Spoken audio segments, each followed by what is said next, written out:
अस्सलाम वालेकुम। Welcome back to my channel. उम्मीद है आप सब खैरियत से होंगे। आज मैं सुबह उठी, फजर की नमाज पढ़ी, कुरान पढ़ा। आज मौसम बहुत प्यारा था। चिड़िया की आवाज़ इतनी प्यारी लग रही थी, मैं इतनी देर उसकी आवाज़ सुनती रही। आजकल बच्चों की छुट्टियां हैं, लेट ही नाश्ता बनता है। नाश्ते से फारिग होकर सफाई की। आज धूप बहुत अच्छी थी, मैंने सारे कंबल वगैरह धूप में फेंक दिए।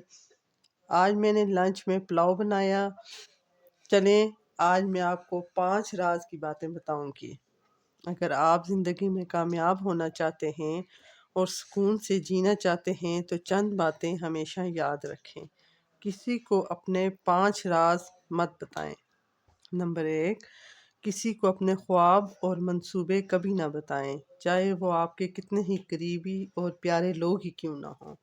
आप खुद तजर्बा करके देख लें, जब भी कोई मंसूबा पूरा होने से पहले दूसरों को बता दिया जाए तो अक्सर वो पूरा नहीं होता। इसलिए बेहतर यही है कि खामोशी से अपने मंसूबे मुकम्मल करें।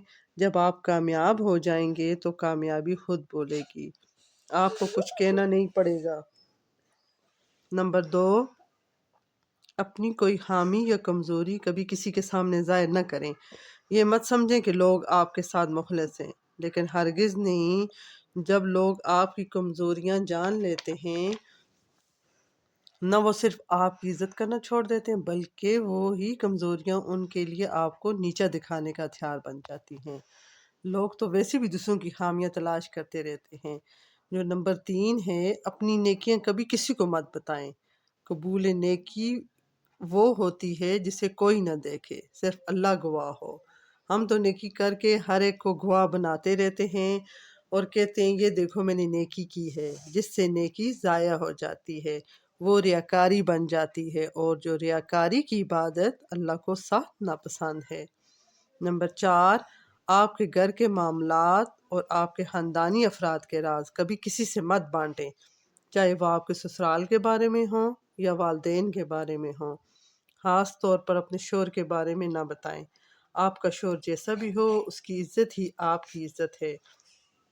आप ये समझते हैं कि लोग आपके खैर ख्वाह हैं, यह आपकी बहुत बड़ी गलतफहमी है। लोग तो सिर्फ हमदर्द बनकर आपसे बातें निकलवाते रहते हैं और उन्हीं बातों को बढ़ा चढ़ा कर दूसरों से बयान करते हैं, और इस तरह ना आपका राज रहता है और ना इज्जत रहती है।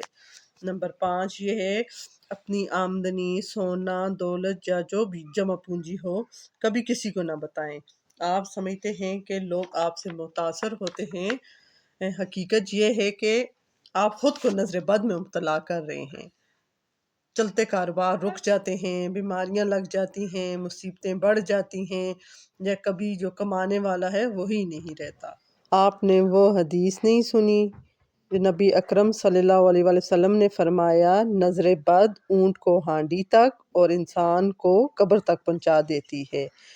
अगर वीडियो अच्छी लगे तो सब्सक्राइब और लाइक करना मत भूलें। इसके साथ ही मैं अपना व्लॉग एंड करती हूँ।